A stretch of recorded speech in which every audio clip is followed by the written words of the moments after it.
Hello my dear friend, welcome to my YouTube channel Lakshya vision. आज की इस video में हम इकोनॉमी से संबंधित महत्वपूर्ण टॉपिक पर चर्चा करेंगे और हमारे टॉपिक का नाम है IBC insolvency and bankruptcy code 2016। मतलब अगर कोई भी व्यक्ति या कंपनी बैंक से लोन लेते हैं और लोन लेने के बाद उनका लोन एनपी हो जाता है या वे दिवाला घोषित कर दिए जाते हैं, वे दिवाला हो जाते हैं, तो उस सिचुएशंस में क्या लीगल कार्रवाई होती है उसके विषय में पढ़ेंगे। और जो ये लीगल कार्रवाई होती है ये एक लॉ के माध्यम से होती है जिसका नाम है इंसॉल्वेंसी एंड बैंकरप्सी कोड 2016। इसके तहत दरअसल दो प्रक्रिया को आज हम डिटेल से पढ़ेंगे। अक्सर आप इन प्रक्रियाओं के नाम न्यूज में सुनते होंगे, एक सीआईआरपी और एक IIRP, corporate insolvency resolution process और एक individual insolvency resolution process. Clear? इत्मीनान से पढ़ेंगे, आराम से पढ़ेंगे और एक एक वर्डों को समझते चलेंगे माय डियर फ्रेंड। ठीक है, करते हैं। वेरी इंपॉर्टेंट टॉपिक है। सबसे पहले हम एक एक्ट के बारे में बात कर लेते हैं, आईबीसी 2016। इसका मतलब इंसॉल्वेंसी एंड बैंकरप्सी कोड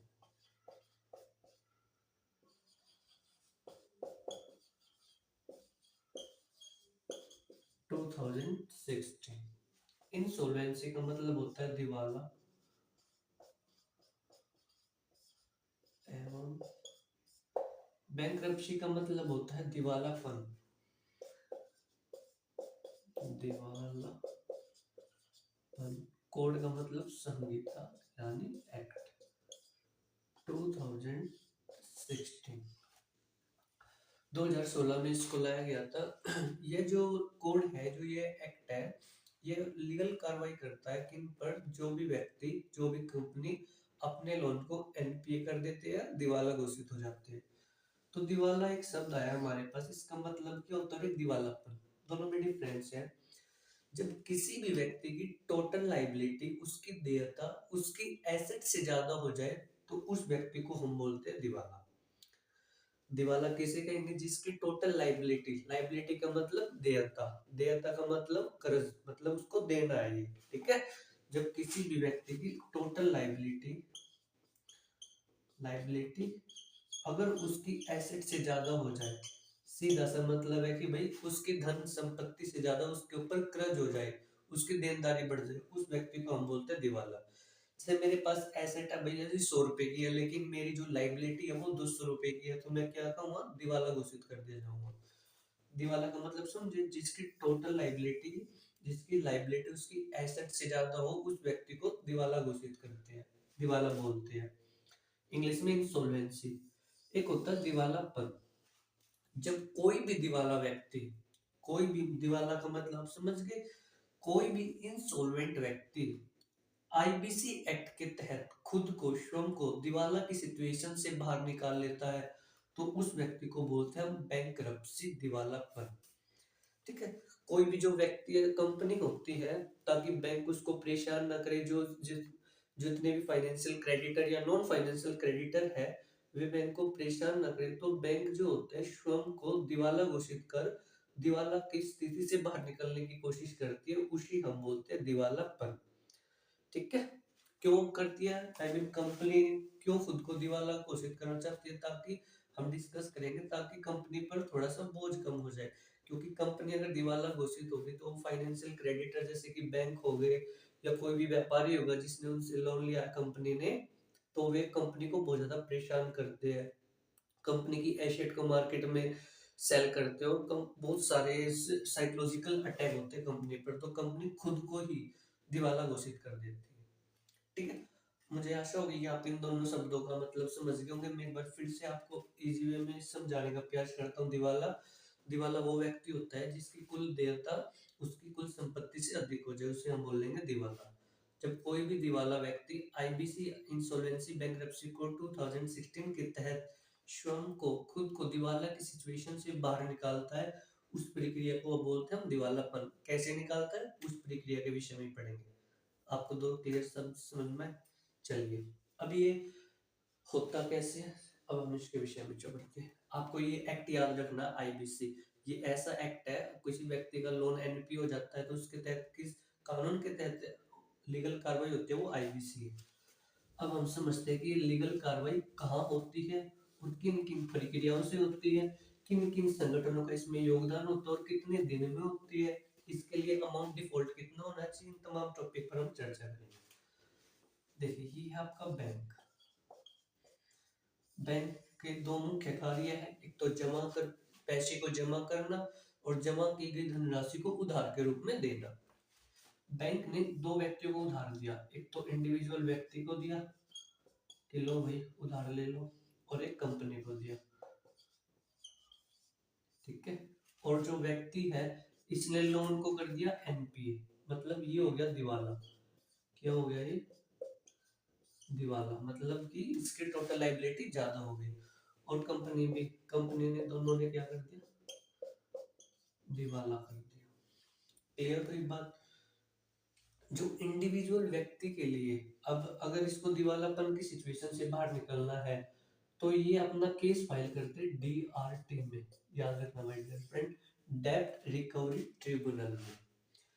कोई व्यक्ति है, व्यक्ति हो गया दिवाला, अब दिवाला होने के बाद बैंक तो इसके ऊपर चढ़ेगा ना, तो ये व्यक्ति कैसे समझाए, किस प्रकार से, कहां पर लीगल कार्रवाई करेगा, तो एक संस्था का नाम होता है डीआरटी, डेब्ट रिकवरी ट्रिब्यूनल, वहां पर ये अप्लाई कर सकता है, ठीक है। और इसको दिवाला की सिचुएशन से बाहर निकालने के लिए जिस प्रक्रिया को यूज किया जाता है उसका नाम है आईआईआरपी,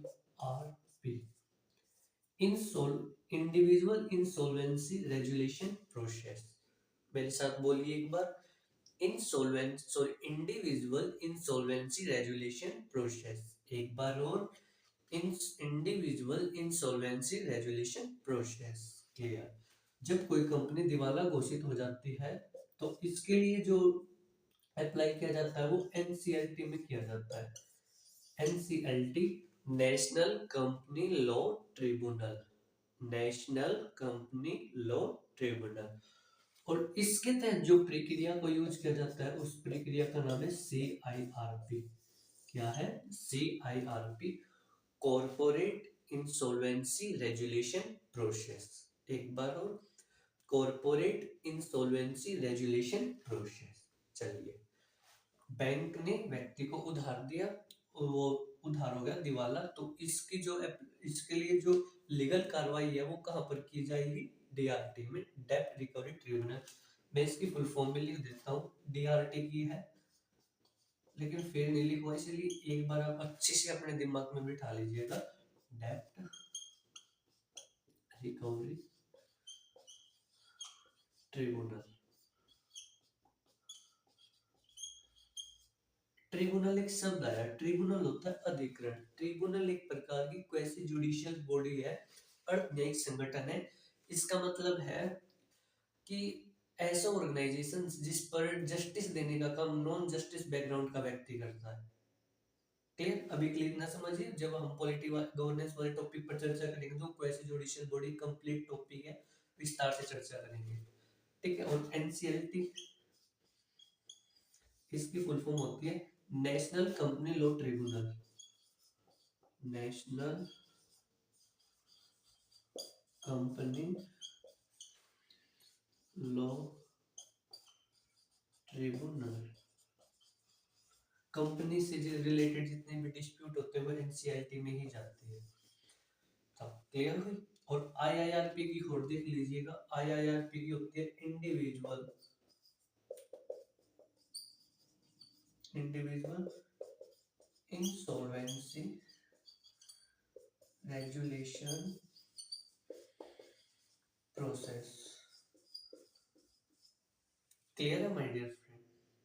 मैं बात कर चेंज कर लेता हूं, ठीक है। ये आपकी आईआईआरपी की है। आईआईआरपी की जगह अगर हम कॉर्पोरेट जोड़ देंगे तो वो सीआईआरपी की हो जाएगी, कॉर्पोरेट। क्लियर? मैं आपको फिर से रिवाइज करा देता हूँ एक बार। बैंक ने व्यक्ति को लोन दिया, व्यक्ति ने लोन को दिवाला कर दिया, इसके लिए जो भी हम अप्लाई करेंगे वो डीआरटी में करेंगे, डेब्ट रिकवरी ट्रिब्यूनल में, ठीक है। और इसकी जो प्रक्रिया होती है उसको आईआईआरपी बोलते हैं। वो कैसे कैसे होती है अभी हम चर्चा करेंगे, ठीक है। अब कंपनी कंपनी दिवाला हो गई तो इसके लिए जो अप्लाई होगा वो एनसीएलटी में होगा कि कंपनी स्वयं को कैसे दिवालापन घोषित करे और इस झंझट से बाहर आए, तो उसके अप्लाई होता है एनसीएलटी में, national law tribunal, national national company law tribunal में होता है, ठीक है। डन। चलो अब हम आईआईआरपी की चर्चा करते हैं पहले। अब मैं इसकी बार बार फुल फॉर्म नहीं लिखूंगा, इसलिए आपको पहले याद कर लेने चाहिए।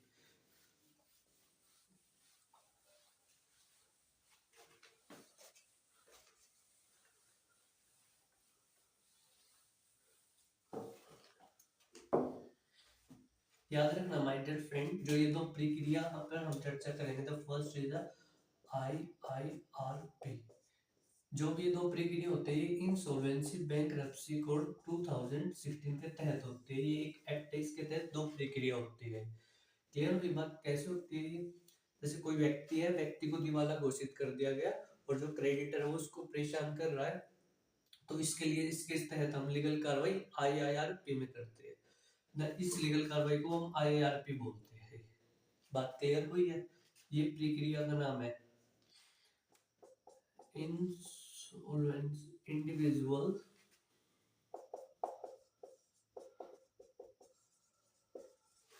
Insolvency resolution process.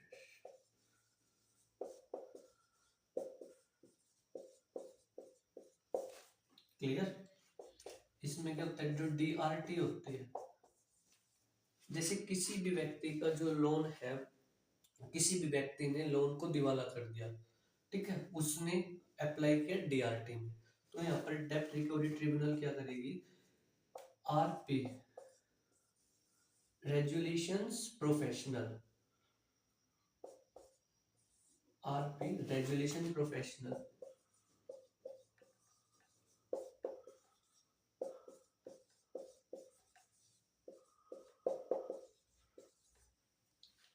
जो डीआरटी है एक व्यक्ति को अपॉइंटमेंट करेगी, उस व्यक्ति का नाम होता है डीआरपी, मतलब उस पोस्ट का नाम होता है आरपी रेजुलेशन प्रोफेशनल। जो आरपी होता है, ये जो व्यक्ति, मतलब कि जो डेबिटर है और क्रेडिटर है, इन दोनों के बीच का ब्यौरा करते हैं कि भाई इसने कितना लोन दिया था और इसने कितना देना है। तो जो आरपी होता है एक समाधान प्लान बनाता है। क्या बनाता है? एक समाधान प्लान बनाता है, ठीक है। और इस समाधान प्लान में जो भी क्रेडिट वो डेबिटर होता है, दो शब्दावली और समझो। डेबिटर होता है कर्जदार या देनदार, जिसने कर्ज लिया था, ठीक है। डेबिटर को बताता है कि भाई बताओ, अब आपने इसका लोन लिया, आप किस तरह से चुकाओगे? आप ईएमआई पे चुकाओगे या आप चुकाना ही नहीं चाहते? किस तरह से बताओ? या हेयर कट कर दे, इसमें मैंने हेयर कट बताया हुआ है आपको। हेयर कट करें, हेयर कट ऑफ लोन करें, आप बताओ किस तरह से चुकाओगे? तो इस पूरी प्रक्रिया को हम बोलते हैं समाधान प्लान। क्या बोलते हैं? समाधान प्लान। अगर ये समाधान प्लान जो है सीओसी में जाता है, कमेटी ऑफ क्रेडिटर में। कहाँ पर? कमेटी ऑफ क्रेडिटर, मतलब कि कमेटी ऑफ क्रेडिटर में वे व्यक्ति होते हैं जिन व्यक्तियों से इसने लोन लिया हुआ है। ये इंडिविजुअल व्यक्ति भी हो सकता है और बैंक भी हो सकता है। कमेटी ऑफ क्रेडिटर, अगर कमेटी ऑफ क्रेडिटर इस समाधान प्लान को 2/3 बहुमत से या 2/3 मेजोरिटी से मान लेते हैं कि हाँ भाई चल ठीक है, व्यक्ति ईएमआई से चुकाना चाहता है तो हम ईएमआई से ले लेंगे, व्यक्ति हेयर कट करना चाहता है तो हेयर कट कर लेंगे, या व्यक्ति चुकाना नहीं चाहता है तो जो भी इस व्यक्ति की संपत्ति है वे हमें दे दीजिएगा।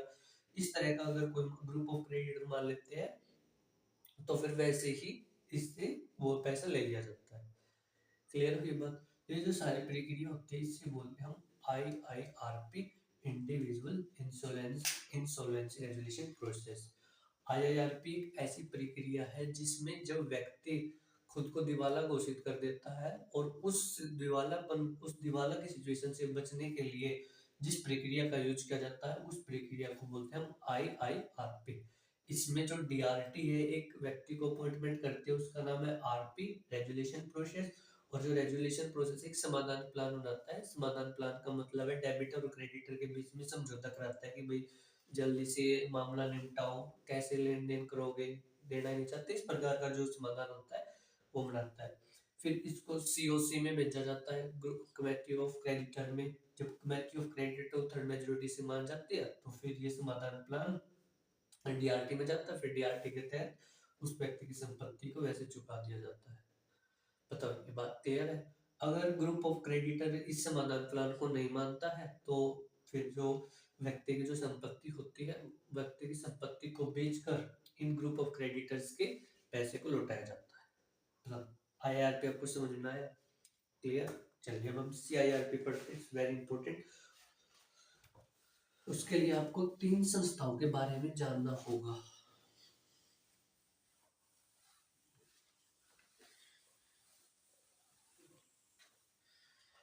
ये प्रक्रिया आईबीसी एक्ट के तहत हो रही है, corporate insolvency resolution process. Corporate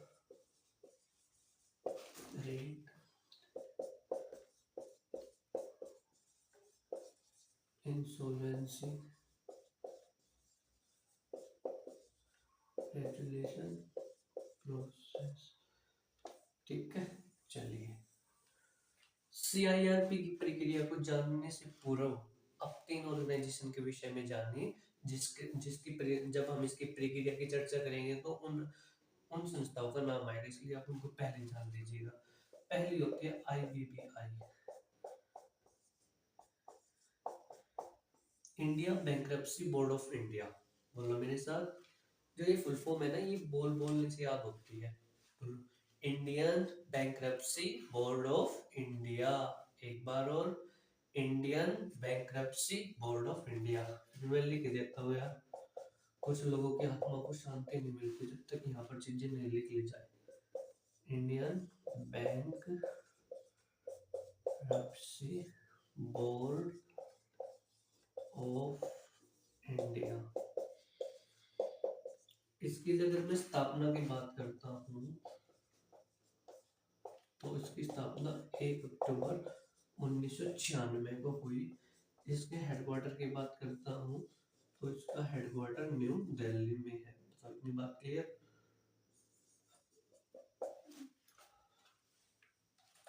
ये क्या करती है आईबीबीआई? आईबीबीआई जो है, Indian bankruptcy board of India, ये सीआईआरपी कॉर्पोरेट इंसॉल्वेंसी रेजुलेशन प्रक्रिया के लिए रूल्स रेगुलेशन बनाने का कार्य करती है। ठीक है, और तो और ये जो आईबीबीआई है ये एमसीए के अंडर आती है। एमसीए मतलब मिनिस्ट्री ऑफ कॉर्पोरेट अफेयर्स। ये हमेशा याद रखना, ये इंपॉर्टेंट क्वेश्चन है। अगर आप किसी गवर्नमेंट कॉम्पिटिटिव एग्जाम की प्रिपरेशन कर रहे हो तो ये क्वेश्चन आपके लिए मोस्ट इंपॉर्टेंट है। क्वेश्चंस देके पूछ लेगा कि आईबीबीआई निम्नलिखित में से कौन सी मिनिस्ट्री के अंतर्गत आती है, तो इसके याद रखना, ministry of corporate affairs. Ministry of corporate affairs, corporate affairs. और जितनी भी बड़ी बड़ी कंपनी होती है वो एमसीए पर ही रजिस्टर्ड होती है। ठीक है, आईबीबीआई क्या करता है, सीआईआरपी के लिए जितने भी रूल्स रेगुलेशन बनाने का कार्य करता है। क्लियर? चलिए, एक दूसरा होता है आईपी। आईपी मतलब इंसॉल्वेंसी प्रोफेशनल। बोलो मेरे साथ, इंसॉल्वेंसी प्रोफेशनल। एक बार और, इंसॉल्वेंसी प्रोफेशनल। शाबाश।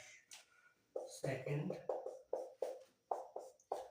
IP. IP stand for insolvency professional.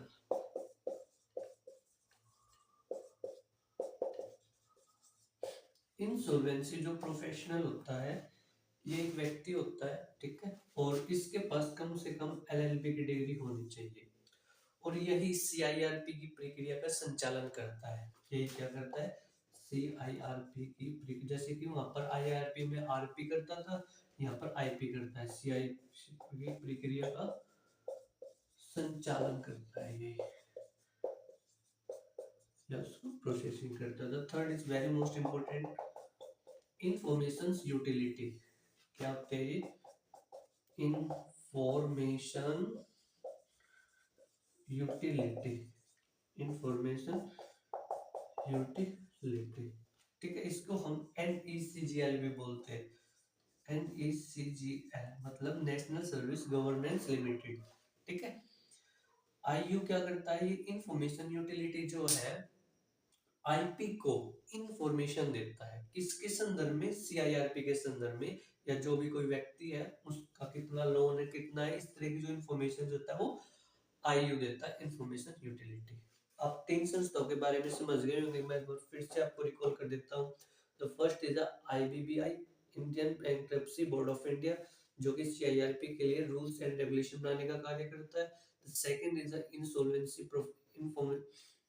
Professionals, ये एक, इसके पास कम से कम एलएलबी की डिग्री होती है और ये दरअसल सीआईआरपी की प्रक्रिया का संचालन करता होता है। The third is very most important IU information utility, जो कि सीआईआरपी की प्रक्रिया के लिए सारी की सारी इंफॉर्मेशन आईपी को प्रोवाइड कराता है।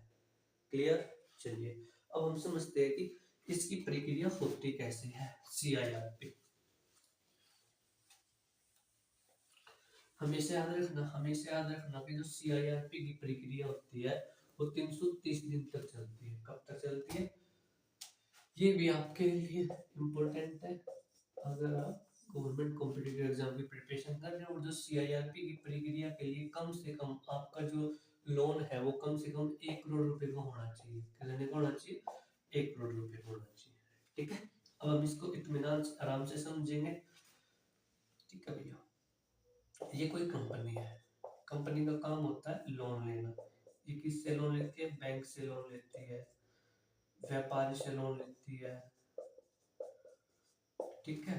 कंपनी और बैंक ने, कंपनी और व्यापारी ने मिलकर कंपनी को लोन दिया। कंपनी इतनी अच्छी नहीं निकली, इसने दिवाला कर दिया लोन का। ठीक है। अब मामला गया एनसीएलटी में। कहाँ पर जाएगा ये मामला, नेशनल कंपनी लॉ ट्रिब्यूनल। ठीक है, नेशनल लॉ कंपनी ट्रिब्यूनल में मामला गया। जब हम एनसीएलटी में ये मामला जाता है तो एनसीएलटी के पास 14 दिन का समय होता है। 14 दिन के समय, 14 दिन में या तो ये इसको क्या करेगी, स्वीकार करेगी या इसको अस्वीकार करेगी। अस्वीकार कर देते हैं तब तो मामला ये अलग है, लेकिन स्वीकार कर लेती है तो फिर सीआईआरपी की प्रक्रिया स्टार्ट होती है। कैसे होती है ध्यान से समझेंगे। सीआईआरपी की प्रक्रिया कैसे होती है,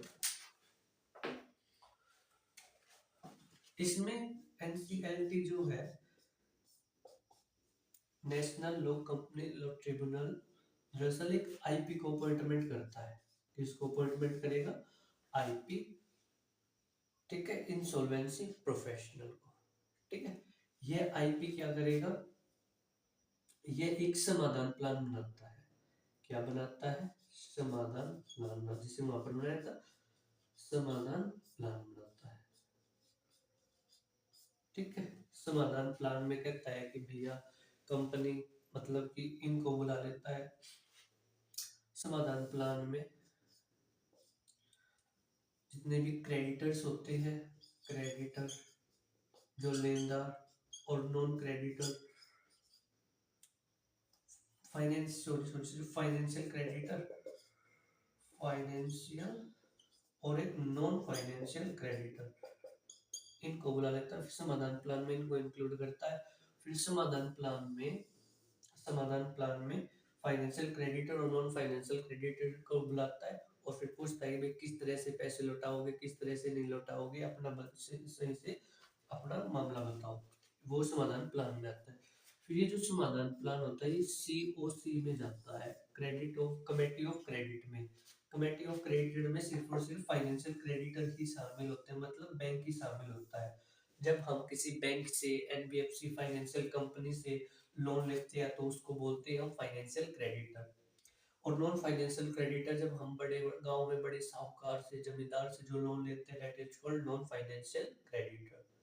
डन। सो ये जाता है कमेटी ऑफ क्रेडिटर के पास ये समाधान प्लान। कमेटी ऑफ क्रेडिटर इसको क्या करता है, 2/3 बहुमत से अगर इस समाधान प्लान को पास कर देता है कि हाँ भाई ठीक है ये समाधान प्लान, तो फिर कंपनी को दिवाला घोषित कर दिया जाता है। कंपनी को दिवाला घोषित कर दिया जाता है। और कंपनी को दिवाला घोषित करने के बाद कंपनी की जितनी भी सारी एसेट थी, कंपनी की एसेट को बैंक जब्त कर लेता है, फिर उसको मार्केट में बेच देता है और फिर अपना कर्ज चुका लेता है। ये है CIRP का प्रोसेस। समझ में आया? चलो मैं एक बार फिर से करेक्ट कर देता हूँ। CIRP प्रक्रिया होती है, इतना तो आपको पता है, जिसके तहत कंपनी स्वयं को दिवाला की सिचुएशन से बाहर निकालती है और दिवालापन घोषित करती है। ठीक है, कंपनी हो गई दिवाला, मामला गया एनसीएलटी में, 14 दिन के पास एनसीएलटी के पास में या तो स्वीकार करेगा या अस्वीकार करेगा। स्वीकार करने की सिचुएशन में जब इसको स्वीकार कर लिया जाता है तो जो एनसीएलटी है एक आईपी को अपॉइंटमेंट करता है। IP stand for insolvency professional. IP क्या करता है, एक समाधान प्लान बनाता है। समाधान प्लान में कि कंपनी ने कितना लोन देना है, कैसे क्या चुकाएगा, दैट इज कॉल्ड समाधान प्लान। फिर ये समाधान plan group of committee of creditor के पास भेजा जाता है। अगर इनको ये समाधान प्लान सही समझ में आ जाता है तो फिर जो कंपनी की जो एसेट होती है उसको दिवाला घोषित कर दिया जाता है, फिर उसको मार्केट में बेच दिया जाता है। मार्केट में बेचने के उपरांत जो भी धन संपत्ति आती है वो बैंक और जितने भी नॉन फाइनेंशियल क्रेडिटर होते हैं उन सबको दे दिया जाता है। That is complete process is known as CIRP।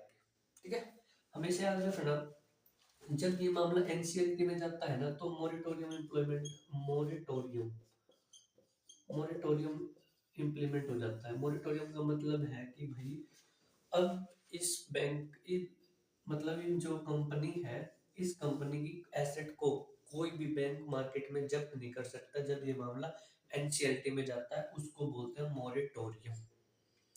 ठीक है, ऐसा ही वहां पर होता है जब कोई मामला डीबीटी में आ जाता है, डेब्ट रिकवरी सॉरी डीआरटी में आ जाता है, डेब्ट रिकवरी ट्रिब्यूनल में आ जाता है तो मोरिटोरियम लग जाता है। मतलब कि उस एसेट को कोई भी व्यक्ति मार्केट में उस कंपनी उस व्यक्ति के एसेट्स को सेल नहीं कर सकता, उसको परेशान नहीं कर सकता है, तब तक मामला उसमें डीआरटी में चलता है।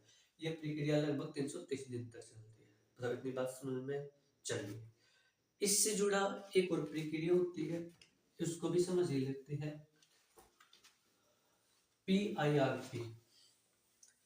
PIRP आपको याद रखना है कि जो CIRP का जो प्रोसेस होता है, क्योंकि इसमें डिफरेंट डिफरेंट ऑर्गेनाइजेशंस का इन्वॉल्वमेंट है तो ऑब्वियस है कि जो लोन भी ज्यादा होना चाहिए, कम से कम 1 करोड़ रुपए का लोन होएगा तो ये प्रक्रिया स्टार्ट होती है। क्लियर हुई बात? एक तीसरी और प्रक्रिया समझ लीजिएगा, PIRP। कुछ नहीं है ये भी, बस इसके जैसा ही है। P का मतलब पर बैक होता है, पर बैक। इंसॉल्वेंसी